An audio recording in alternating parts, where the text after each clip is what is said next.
કાર્યની શુભ શરૂઆત આપણે દીપ પ્રગટાવીને કરીએ છીએ, કારણ કે આપણે જે કાર્ય કરીએ છીએ, દીપો જ્યોતિ પરમ બ્રહ્મ, દીપો જ્યોતિર્જનાર્દન, દીપો હરતુ મે પાપમ, દીપ જ્યોતિ નમોસ્તુતે, શુભમ કરોતુ કલ્યાણમ, આરોગ્યમ ધન સંપદા, દ્વેષ બુદ્ધિ વિનાશાય, આત્મ જ્યોતિર નમોસ્તુતે. દીપ જ્યોતિ ફૂલ તો એની ફોરમ ઢાળીને રાજી, કોઈનું નહીં કાજી, કોઈનું નહીં ફરિયાદી. તો આવા ફૂલથી હવે માનો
ના ચાલે. બે હાથની મુઠ્ઠી વાળી આપણે ભારત માતાની જય બોલીશું. ભારત માતા કી. આજે વિકસિત ભારત સંકલ્પ યાત્રામાં અમદાવાદ કોર્પોરેશન તરફથી આયોજિત વટવા વોર્ડની અંદર જ્યારે સંકલ્પ યાત્રા આવી હોય ત્યારે આપણી વચ્ચે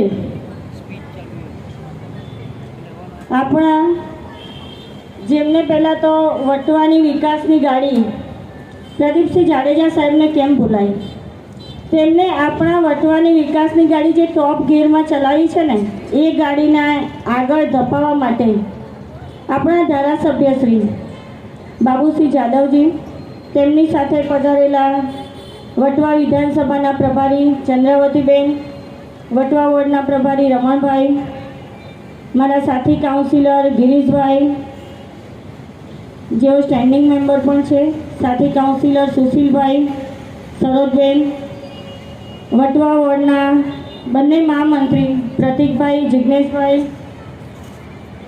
આજે ઉપસ્થિત રહેવાના હતા, પરંતુ આપ સૌ જાણો છો વાઇબ્રન્ટ ગુજરાત G20 અને આવનારા સમયમાં ટૂંક જ સમયમાં લોકસભાની ચૂંટણી અંતર્ગત અગત્યની બેઠક હોવાથી એ આવી શક્યા નથી. એટલે મારે તાત્કાલિક મારી બેઠકમાં રદ કરી થોડો ભાર હું નીકળી ગયો. એ પ્રદીપસિંહ જાડેજા સાહેબે શુભેચ્છા પાઠવી છે. આ દેશને 1947માં આઝાદ થયો, ત્યારબાદ 60 વર્ષ સુધી જે લોકોએ શાસન કર્યું, ઘણા પ્રધાનમંત્રીઓ બદલાઈ ગયા, ઘણી સરકારો બદલાઈ ગઈ, ત્યારે છેવાડાના એકદમ જેને પરિસ્થિતિ હાવ વીક હતી આવા લોકોની સરકાર કોઈએ ના કરી.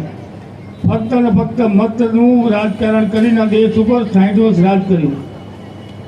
2014માં ગુજરાતના પનોતા પુત્ર આદરણીય નરેન્દ્રભાઈ મોદી આ દેશની ધુલા સંભાળી અને એમણે વિચાર કર્યો કે આ 60 વર્ષ સુધી જેનું શોષણ થયું તેને કંઈ જ નથી મળ્યું એવા છેવાડાના માનવી સુધી સરકારની અનેક સુવિધાઓ પહોંચે એમાંની ઘણી બધી સુવિધાઓ વિશે આપણે ટીવીમાં સાંભળ્યું હમણાં. આયુષ્યમાન કાર્ડ, આપણા ઘરમાં કોઈ દીકરો, આપણા ઘરમાં કોઈ મા બાપ, કોઈને ઘૂંટણની તકલીફ, કોઈને એટેક, કોઈને એન્જિયોગ્રાફી, કોઈને બાયપાસ, એનો ખર્ચો ખૂબ આવતો. એ ખર્ચમાંથી દરેકને ઉગારવા માટે આપણા નરેન્દ્રભાઈએ 5 લાખ સુધીનું આયુષ્યમાન કાર્ડ જેની સુવિધા ઊભી કરી.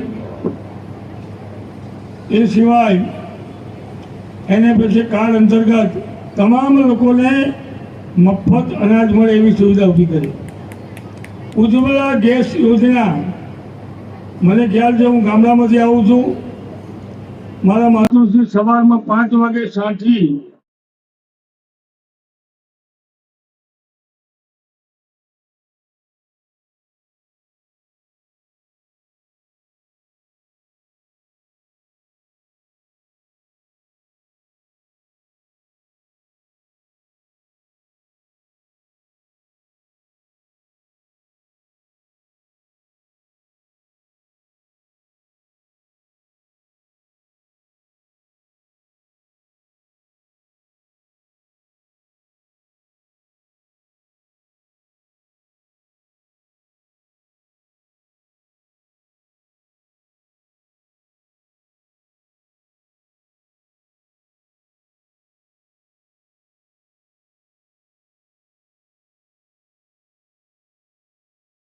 ને જે બૂથ લેવલના લોકો હોય એ લોકો સુધી પહોંચે.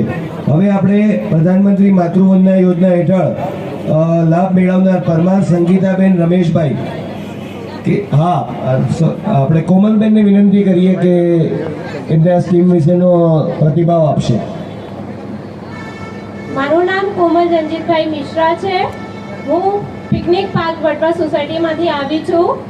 મને લીવર વધી ગયું હતું, મને ગેસ્ટ્રો પ્રોબ્લેમ હતું, જેથી મારે પરિવારજનોને પ્રાઇવેટ હોસ્પિટલ દ્વારા 1.5 લાખ રૂપિયાનો ખર્ચો કીધો હતો. મારા પરિવારજનો એટલા પૈસા ન આપી શકે તેવું હતું.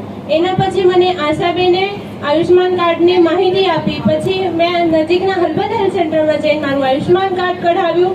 એના પછી આયુષ્માન કાર્ડ દ્વારા મારું આખું ટ્રીટમેન્ટ થયું, એન્ડોસ્કોપી, સીટી સ્કેન વગેરે. મારું આખું લીવરનું ઓપરેશન બધું આયુષ્માન કાર્ડ દ્વારા થયું છે. રજા આપ્યા પછી 300 રૂપિયા હોસ્પિટલ તરફ ભાડા પેટે આપ્યું છે. આયુષ્માન કાર્ડ દ્વારા મારું સારવાર થયું છે મફતમાં, અને તેથી મારા કુટુંબોને ખૂબ ભારણ ન પડ્યું. તેથી હું આપણા શ્રી માનનીય મોદી સાહેબ અને સીએમ સાહેબને ખૂબ ખૂબ આભાર માનું છું. ખૂબ ખૂબ આભાર કોમલબેન. ખરેખર સાહેબ, આયુષ્માન કાર્ડ યોજનાથી ઘણા બધા લોકોને લાભ મળેલ છે અને એ આપને અને અમને સૌને આશીર્વાદ આપનાર